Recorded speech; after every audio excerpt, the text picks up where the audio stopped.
21절부터 35절까지 제가 봉독하겠습니다. 하나님의 우리에게 주신 말씀입니다. 먼저 기도하겠습니다. Lord, we thank you for your word. May we be children of light. May our heart be like a good fertile ground that are able to receive your word and produce fruit 34, 64, and 100-fold. May we not be a road. May our heart not be like the road that was on the side of the field, harvest field, where the seed fell and the birds came and ate it up, meaning that their life was fruitless. So we ask you to give us diligence, humbleness to listen to your word. In Jesus' name we pray. Amen. Hear the word of God. Then Peter came to Jesus and asked, Lord, how many times shall I forgive my brother or sister who sins against me? Up to 7 times? Jesus answered, I tell you, not 7 times, but 77 times. Therefore, the kingdom of heaven is like a king who wanted to settle accounts with his servants. As he began the settlement, a man who owed him 10,000 bags of gold was brought to him. Since he was not able to pay, the master ordered that he and his wife and his children and all that he had be sold to repay the debt. At this, the servant fell on his knee before him.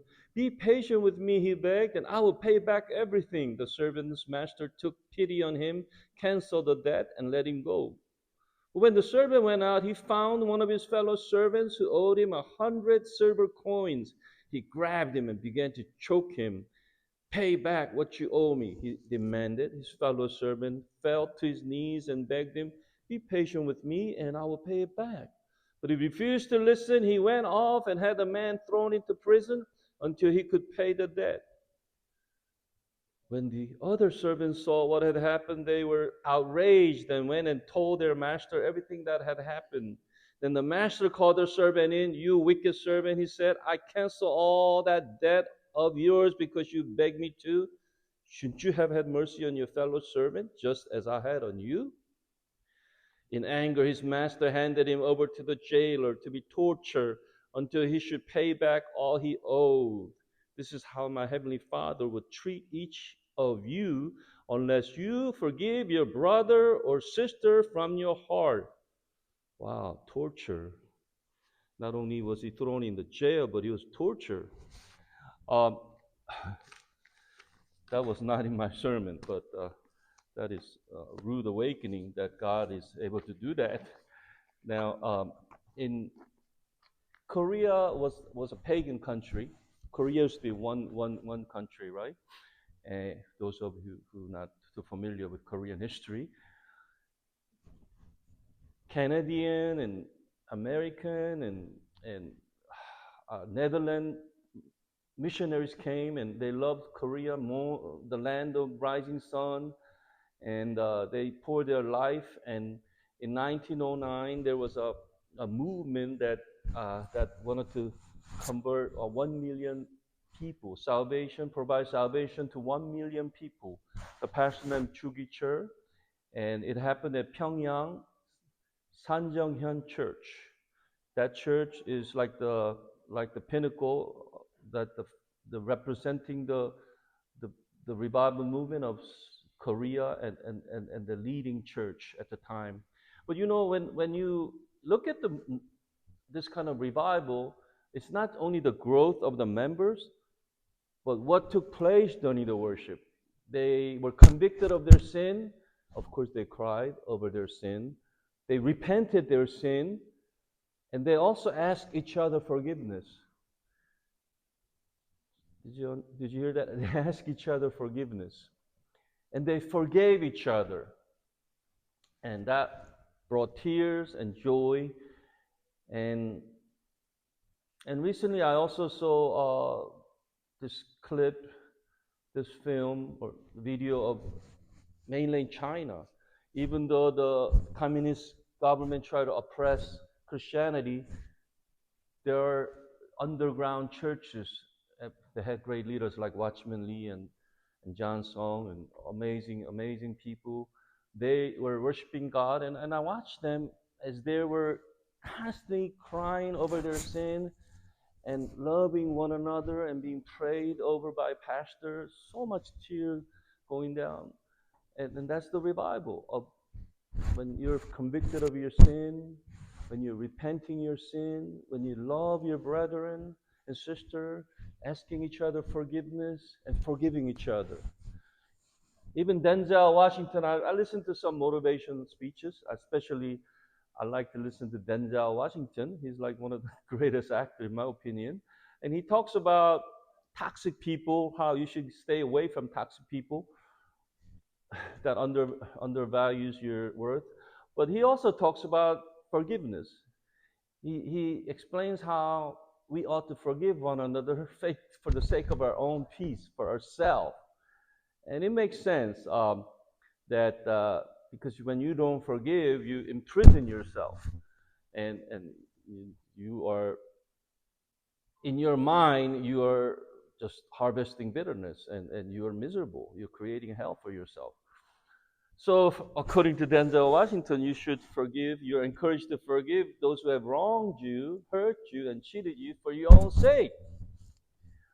에, 평양 산정형 교회는 평양 대붕의 운동의 중심지 중 하나였으며 1909년 100만 명, 그러니까 밀리언 people, 구령운동 등 여러 부흥운동에 참여하면서 동참했으면서 또 한국의 교회 대표였죠. 평양, 지금 하나의 나라였죠. 한국이 하나, 지금 남북으로 갈라졌지만 크게 부흥했습니다.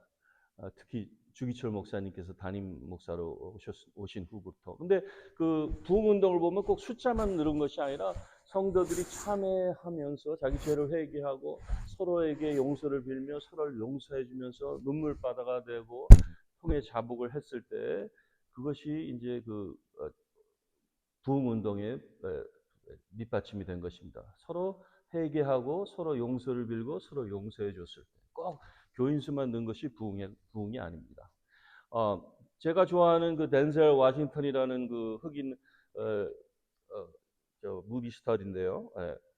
그분은 그 모티베이션 스피치를 참 잘합니다. 근데 이게 동기부여 그런 연설을 많이 하는데 우리는 우리를 괴롭히고 우리를 알아주지 않는 사람들을 멀리 해야 된다고 하지만 동시에 또 우리가 남을 용서의 중요성을 많이 가르칩니다. 왜냐하면 용서하지 않을 때는 내 자신을 그 딴 사람 때문에 불편하게 하고 내 자신을 감옥의 옥살이를 만드는 것이고 평화를 깨뜨리는 거니까 내 자신을 위해서도 너를 사랑하라. 너 자신을 위해서도 남을 용서해 주라고 가르칩니다. 그러면 오늘은 이제 예수님께서 용서에 대한 가르침을 저희가 받겠습니다. So let us see what Jesus had to say about forgiving another person. Here is referring to your brethren. So in modern terminology, your Christian brother or sister that you're going to church with. So right before Peter came to Jesus, Jesus gave teaching on offense. When someone offends you, when you think someone's definitely doing something wrong in church, what action you should take. First, you should go talk to that person instead of telling all the other people how bad the other person is. Go and try to reconcile, try to understand what took place, and try to win that brother or sister over. If that doesn't work, take 2 or 3 other members and try to make some sense to the other brother or sister who's offended. If that doesn't work, Jesus say, take the whole church and try to win over your brother and sister who is offended or who is committing offense. If that doesn't work, treat that person like a pagan, like a non-Christian. Well, and so after hearing that, Peter comes to Jesus and he wants to show off. He says, how many times should I forgive my brethren? Up to 7 times? Now 7 is a big number, right? In Korean, you forgive 3 times. Even during in Jewish culture at the time, 3 times was maximum. But Peter went farther more and said, 7 times? He's been with Jesus, so he knows a thing or two about being gracious and loving and kind. 7 times, and to surprise, Jesus said 70 times 7. What is sufficient? 70 times 7, that is 490 times. Right? I hope my math is correct. And in other words, it is a number too huge to keep account in your head. Oh, how many times did he do wrong? In other words, Jesus is saying there is no limit as to how much you should forgive your brother or sister that are going to same church with you or that is hanging around with Jesus at the time, disciples of Jesus. So 이제 예수님께서 용서에 대해서 가르침을 저에게 제자들에게 준 것에 대해서 배움을 가지고자 합니다. 예수님 사이 제자들 사이에서도 갈등과 오해가 있었죠. 근데 이제 그 예수님께서 교회에서 교회는 하나님의 백성들입니다. 한 형제가 한 자매나 형제에게 잘못했을 때에 어떤 처세를 취해야 되는 것을 가르쳐 줍니다. 먼저 1대1로 가서 서로 대화를 나누고 서로 그 형제를 이제 다시 얻도록 자매나 형제를 얻도록 노력하라고 했습니다. 그것도 안 되면 두세 사람의 증인을 데리고 가서 또 형제 자매와 화목하도록 노력하라고 했습니다. 그것도 안 되면 온 교인을 데리고 가서 그 형제 자매를 설득시키려고 가르쳤습니다. 근데 그것도 안 되면 이방인처럼 생각하고 그냥 내버려 두라는 거죠. 이방인처럼 그냥 생각하라고 그랬습니다. 이 가르침을 듣고 난 베드로가 좀 더 알기 위해서 이제 예수님에게 와서 몇 번 형제를 용서해 줘야 될까요? 일곱 번씩이나 용서해 주면 될까요?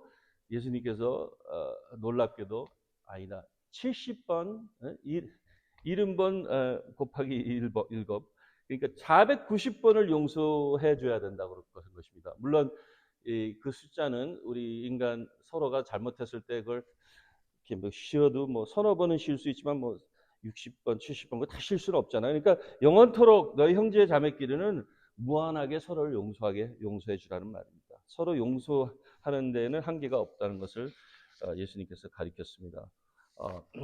So Jesus is now to explain more clearly. He did that to his disciples. To others, he gave disciples so that they got confused. But with this disciple, he always explained to clarify his teaching. And he gives parable just like before. And all of his parables are kingdom-related parable. And so, kingdom of God is where king reigns, right? Not a certain geographical area, right? Where king rules and reigns. That is the kingdom of God. And God rules and reigns in our heart, right? So right now we have the kingdom of God within us. Now, there is one king in this parable who is settling accounts with his satraps. Okay, they're very high in position. Here is not a slave, okay? It's not a slave.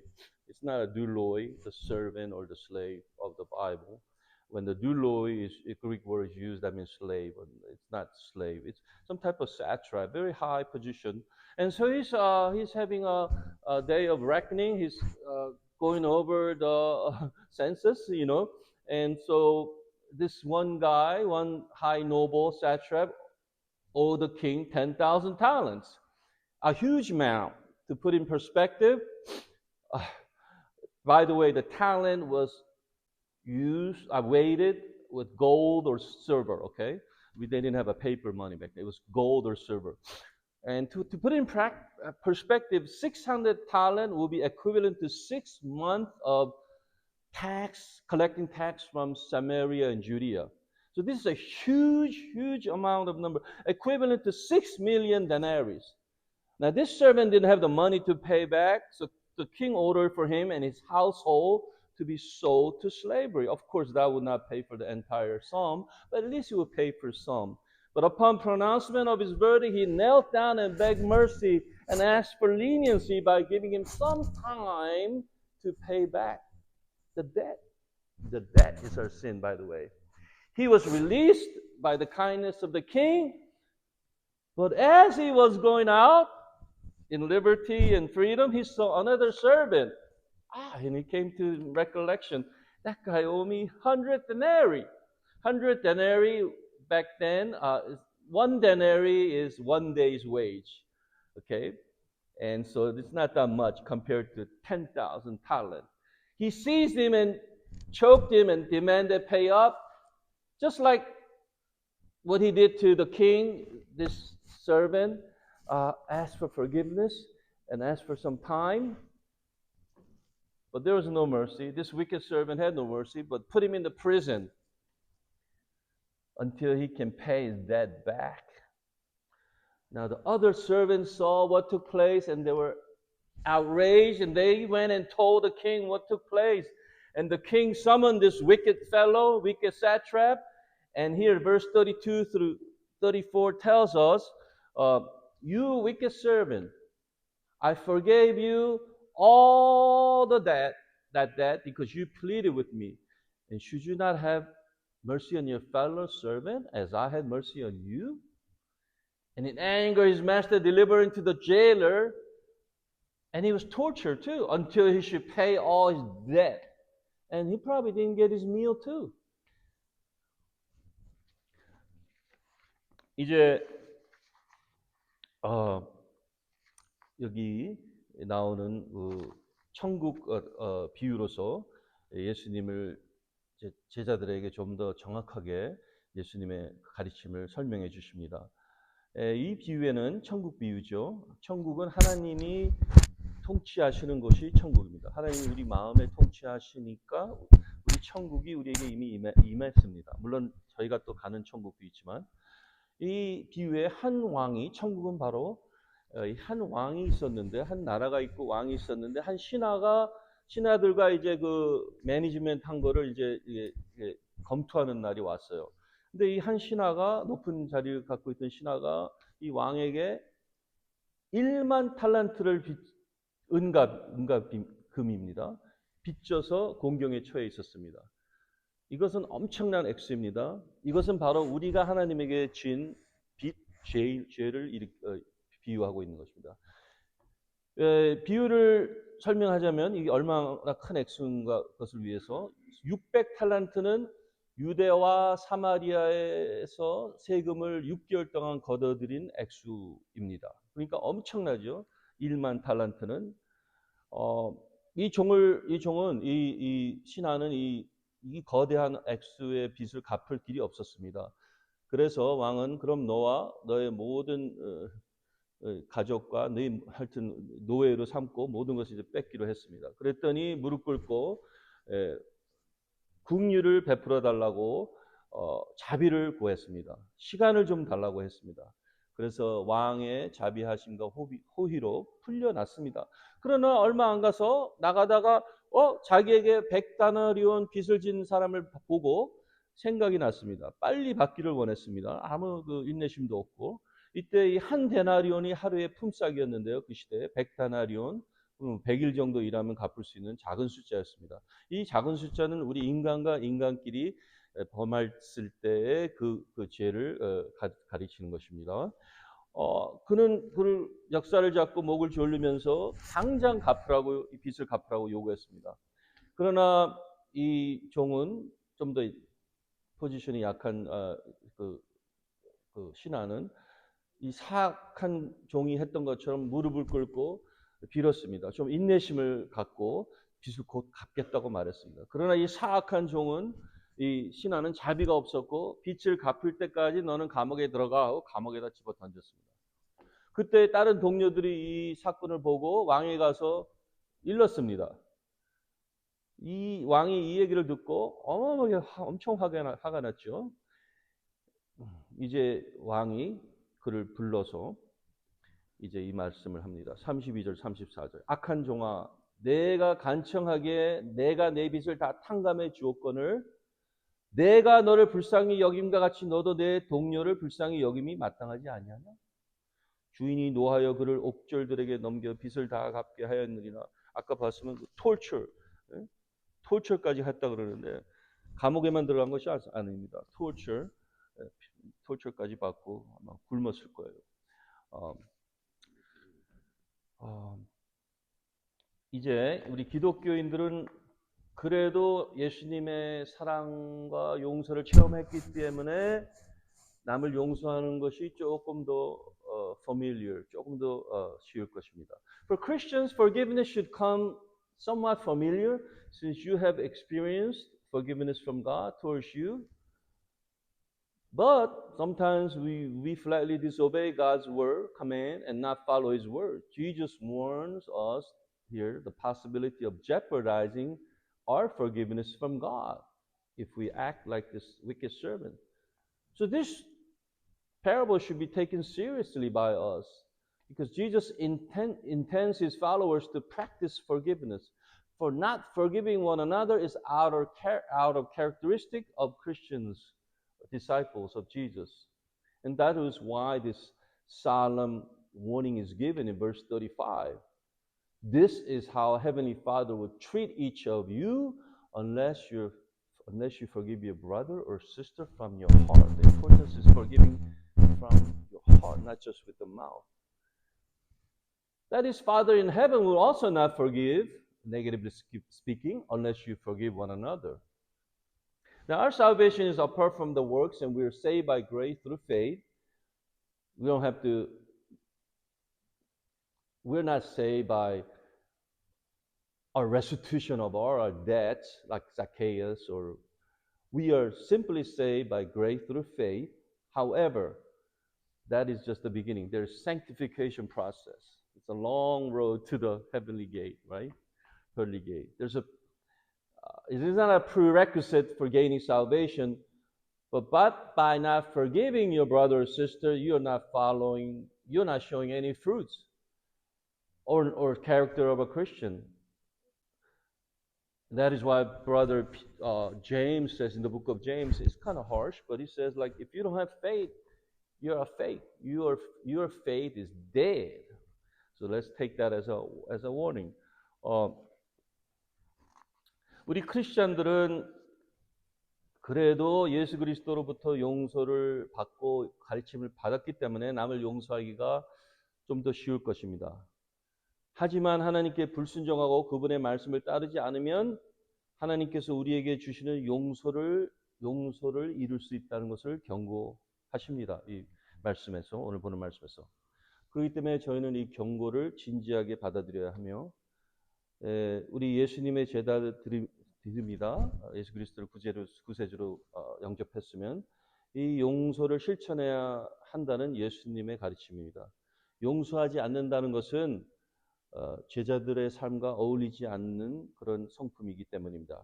35절에 이 엄숙한 경고가 저에게 주어집니다. 너희가 각각 마음으로 형제를 용서하지 아니하면 하늘에 계신 아버지께서도 너희에게 이와 같이 하시리라. 네. 그러나 우리의 구원은 행위와는 별개이며 우리는 믿음으로 통해서 우리의 믿음으로 말미암아 은혜로 구원을 받았습니다. 전적으로 하나님의 은혜입니다. 행위로서 우리가 구원받는 건 아닙니다. 그러니까 구원을 받으려면 내가 모든 빚을 갚은 다음에 구원받는 것이 아니라 하나님께로 나오면 그 순간 구원을 받습니다. 그렇기 때문에 꼭 너가 누구를 용서해야지만 구원받는다 그 뜻은 아니지만 하지만 형제를 용서하지 않는다면 사도 야고보가 말했듯이 그런 분들은 죽은 믿음을 갖고 있는 사람, 곧 열매가 없는 크리스천의 인격이 아니라는 것을 우리 브라더 제임스 사도 야고보가 가리킵니다. 바로 행위가 없는 죽음은 곧 죽은 믿음이라 그렇게 가릅니다. 죽은 믿음을 갖고 있다는 것은 참된 주님의 제자가 아닙니다. 그렇기 때문에 저희가 이거를 좀 시리어스하게 받아들여야 합니다. 이제 적용하겠습니다. I also admit it's not an easy in application. It's not easy to forgive those who have hurt you with their words and actions, who have demeaned you. But once again, it is a command from the Lord to forgive those that offend us. So we need to obey. Wouldn't you obey your parent when you were young? And let's say you were hanging around with those bad people who sold drugs and who got drunk, and your parents said, don't hang around with those guys, those person, and you obey, right? Same thing, you need to obey. In this area, you need to obey your Father God. By not obeying Father God, you are imprisoning yourself with the hate, and you're letting the root of bitterness grow in your heart, which can cause physical problem and mental problem later and immediately I mean, when you forgive someone, surprise, surprise, surprise, a lot of ailment will just be gone. Now, if you decide to obey God in forgiving others, it's a decision. You make the decision. I'm going to forgive that person. But then your feeling might not follow right away. But given time, feeling will come. Because think about it. That person didn't know what he was doing. That person is somewhat influenced by the devil, by hate, by darkness, and you know the truth. And you feel compassion and mercy towards that person because they don't know better. And you forgive another's offense against you, you are freeing yourself and you are able to have peace. Just remember, with God, there is no big and small sin. All sin is sin. God doesn't measure your sin. So don't think, oh, I've sinned less than other person, or I've done less wrong than others. Sin is sin in God's eyes. As I said before, our offense with God is a huge amount, 10,000 talent, if we compare with in this parable. Our offense with one another is only 100 denarii. Small, insignificant. So if God forgave us of 10,000 talent, huge amount of debt is sin, should we not forgive our brother and sister who only committed a minute sin of 100 denarii? 적용해 보겠습니다. 말과 행동으로 우리에게 상처를 준 사람들을 용서하는 것이 결코 쉬운 일은 아니라는 걸 저도 알고 있습니다. 그렇지만 우리가 생활하다 보면 서로에게 말을 잘못할 수도 있고 오해할 수도 있습니다. 그러나 우리에게 상처 준 사람을 용서하라는 것은 명령이기 때문에 우리는 하나님께 순종해야 됩니다. 하나님 말씀. 용서하지 않고 하나님 말씀에 순종하지 않을 경우에는 저희는 미움의 감옥에 자신을 갇히게 하고 마음속에 쓴뿌리를 자라게 하여서 완전히 정말 엉망진창이 된 정원이 될 수 있습니다. 우리 마음에. 우리가 용서하는 것을 용서는 결정입니다. 결정하고 하나님 말을 복종하기로 하고 해도 어쩔 때는 감정이 따라오지 않을 때가 있어요. 감정은 그렇지만 나중에 따라올 것입니다. 그 한 죄인, 한 형제, 한 사람, 나에게 잘못한 사람의 그 상태를 생각하고 그 사람이 죄악과 어두움의 권세에 잡혀 있어서 마귀에게 속아서 죄에 빠져서 저렇게 행동한 거라 생각하면 그 사람을 사랑할 수 있습니다. 이렇게 함으로써 하나님께 영광을 돌리는 것입니다. 그리고 다른 사람을 용서할 때 자유로워지며 우리 마음이 평화를 얻을 수 있습니다. 하나님께 앞에서는 크고 작은 죄가 없다는 것을 기억하세요. 죄는 측정하는 그런 메저먼트도 없습니다. 죄는 하나님께 대한 죄입니다. 크고 작은 죄, 우리 생각에는 크고 작은 죄, 저 사람이 나한테 더 큰 죄를 졌고 나는 저 사람한테 더 적은 죄를 졌다 이렇게 하지만 죄는 죄인 것입니다. 우리가 기억해야 하는 것은 우리가 하나님께 진 죄는 어마어마하게 많은 분량이라는 것. 10,000탈란트의 죄를 지었고 빚을 지었고 죄는 빚입니다. 우리 인간 상호관계에서 서로에게 진 죄는 과오는 100데나리온, 아주 작은 과오입니다. 그걸 꼭 기억하시고 그만큼 큰 죄를 많은 죄를 용서해 줬는데 우리 서로 작은 얼마 안 되는 작은 분량의 죄를 용서해 주는 것은 마땅한 일이죠. 하나님께서 우리가 그분에게 범한 허물을 잊으셨듯이 하나님은 우리의 죄를 기억하시지 않으신다고 그랬습니다. 바다에 던져버렸다고 말씀하십니다. 또한 우리의 죄가 주홍빛 같아도 흰 눈처럼 흰 양털처럼 하얗게 하신다고 말씀하셨습니다. And so now we have to realize that obeying God is important, and I just told that you're freeing yourself when you forgive others. But we have to remember that our offense against God is a 10,000 talent of gold and silver. It's a huge amount we have been forgiven of our debt against God, against our atrocity against God. our offense against God. But when we commit offense with one another, just remember it's just a minute amount, 100 denarii. Compared to 10,000 talent is nothing. And so we should forgive one another. Um, and because God has forgotten our trespass against us, He said He had thrown our offense, trespasses, our transgression in the heart of the sea, in the deep sea, and He will not remember anymore. He will not bring it back and bother us. He says He has made our sins which was crimson red into white as wool, as white as snow. He has forgiven us. And so we have to forgive one another as Christ has forgiven you. And we are encouraged in Colossians chapter 3, verse 13. Forgive one another as Christ forgave you. Matthew 5:7. Blessed are the merciful, for they shall obtain mercy. And then in the son of Sirach, it is not the Bible, but one of the wise sayings, says, one man bears hatred against another. And does he seek pardon from the Lord? If we are blind to that fact, his blindness will turn to terrified sight when he faces God in his heavenly court. Mercy comes to us, and it melts our heart, and we should give mercy to others, right? Be compassionate to others. And this teaching is not that hard. This parable is very obvious. It would be a moral monstrosity for one of us to receive God's remission of all of our sins and yet refuse the remission of little wrong done against us. May God have mercy on us.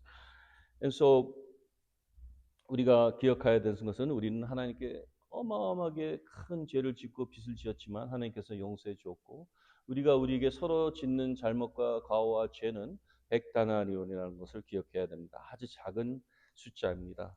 이제 고로새서 3장 13절에 피차 용서하되 주께서 너희를 용서한 것 같이로 서로 긍휼을 하게 여기고 서로 용서하라고 가르쳤습니다.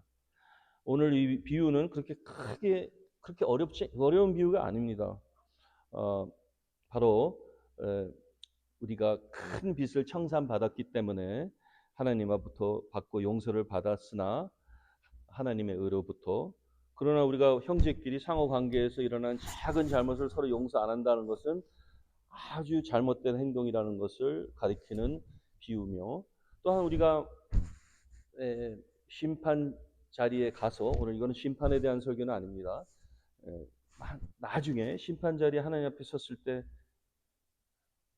하나님께서 우리 용서해 주셨는데 우리 형제를 용서 안 한 모습으로 하나님 앞에 간다면 얼마나 불편하겠습니까? 우리가 서로를 용서하고 골로새서 3장 13절 말씀처럼 그리스도께서 우리를 용서하신 것처럼 우리도 서로를 용서하고 서로를 긍휼히 여겼으면 저희가 여러분들의 평안과 여러분들의 마음도 편해지고 모든 면에서 하나님께 복종하는 하나님의 자녀의 모습을 갖추게 되는 것입니다. 할렐루야. 기도하겠습니다. Lord, we thank you that this happens in church and in our society. We are not perfect. We are imperfect beings, and we offend one another. We say the wrong things to one another, even in the family, even in church. But we have known that all we need to do is confess and acknowledge your sin before you when we sin against you. And when we sin against each other, offend one another, help us be ready to acknowledge our fault and reconcile with our brother and sister. Lord, 주님이시여 우리가 서로 이 땅에서 살면서 형제 자매들끼리 특별히 교회에서 잘못했을 때 서로에게 용서를 빌며 서로 용서해 주는 그 연습을 하며 특별히 하나님께서 우리에게 큰 빚과 죄를 용서해 준 것을 항상 기억하며 우리끼리 진 잘못과 과오는 아주 작은 것이라는 것을 항상 기억하면서 서로를 그리스도께서 우리를 용서한 것처럼 서로를 용서해 주시고 용서하고 긍휼히 여길 수 있는 마음을 허락하여 주시옵소서. 예수님의 이름으로 기도드리옵나이다. 아멘. little announcement 우리 광고 말씀을 제가 드리겠습니다.